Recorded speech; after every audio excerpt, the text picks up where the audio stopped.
Mana onasi, bozorlikda ham qilib oldik. Uyga borib bir chiroyli osh qilgan, bir oilaviy bir o'tiraylik bolalar bilan. Ha, Saydullo, kecha yaxshi ham pul berib turgan. O'sha berib turgan pulimga bozorlik qilib kelyapsanmi xotining bilan?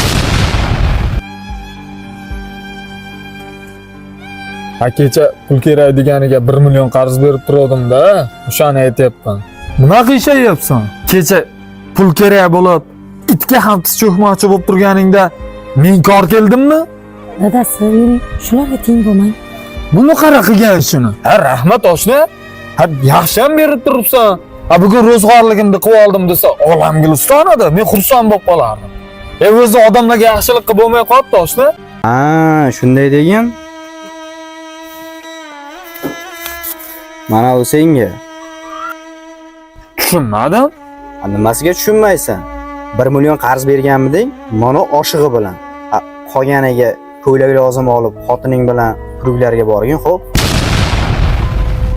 Nimaga ko'karyapsan? Erkak kishi qilgan yaxshiligini minnat qilmaydi. Minnat qildimi, demak u ayol kishi. Ha, yana aytgancha, menga telefon qo'yurmagina, xotinim rashshiroq, sen bilan urushib yurma.